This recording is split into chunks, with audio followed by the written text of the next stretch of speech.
Fox News has a late-night comedy show, and it's horrible. In fact, it's one of the worst things I've ever watched on Fox. I've talked about Gutfeld before, but Fox just changed its primetime lineup, moving up Gutfeld to 10 p.m., which means I'm watching his show every night now. If you're not familiar with Greg Gutfeld, he's basically Gollum, if Gollum was racist and bombed at open mics for 20 years. He's frequently on Fox's version of The View, and he's had a few shows over the years, but his late-night show is by far the worst of them, and it's somehow getting worse. When I watch Gutfeld, the first thing that strikes me is the delivery. It's extremely clear the only thing Greg has ever wanted is for people to think he's funny, and yet this is what comes out. Seeing the ladies of The View try and use deductive reasoning is like watching bears try to do geometry. Like, yes, he's saying words, but they're not jokes. They're more like weirdly constructed sentences with overly long pauses. He's like a skydiver realizing that after jumping, he had packed his laundry and not a parachute.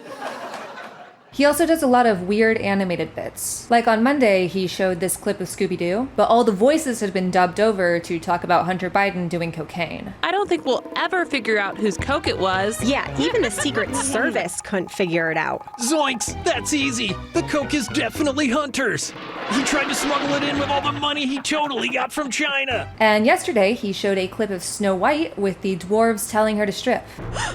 Lose the top! In case you were wondering, Greg Gutfeld's writers are non-union, which is why it's the only late-night show unaffected by the writer's strike. Which brings me to my next point, because Gutfeld is not really a late-night show. Greg loves to brag about how he's the king of late-night, but Fox just moved his show to 10 p.m. A lot of late-night shows will put a delay on the West Coast so it airs at the right time, but I've spent a lot of time looking at TV schedules, and as far as I can tell, Gutfeld airs at 7 o'clock in California, which probably appeals to Fox's aging audience, but kind of crimps the style for a edgy late-night host. Speaking of a lack of style, Gutfeld's guests aren't the A-listers you're used to with late-night shows. For example, last night he hosted America's Got Talent alum Jimmy Fallon, Molly Hemingway, who is the editor-in-chief of The Federalist, Cheers producer Rob Long, and Kat Timpf, who is on Fox. And none of these people really know how to tell a joke. This was former MTV VJ Kennedy's attempt at comedy. There's a cute video of a squirrel playing with a woman's hair. Ooh. She's a woman who's so lonely. She's given up on life and she's given up on cats and she's started raising rodents. And the only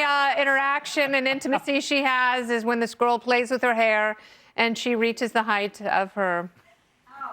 Exactly right, her O. I still have no idea what was happening in that clip, but I'm really struck by how weird and out of pocket these jokes are, especially for a show that airs at 7 p.m., when a lot of children could be watching. These are the people that say drag queens are a threat to kids, but they're airing a Snow White striptease at dinner time. I still can't figure out why this show exists. I assume it's like a Make-A-Wish thing with the Fox executives, but if they're gonna call it comedy, they could at least pretend, because all this is tired old jokes told by a man whose body is 90% composed of insecurity.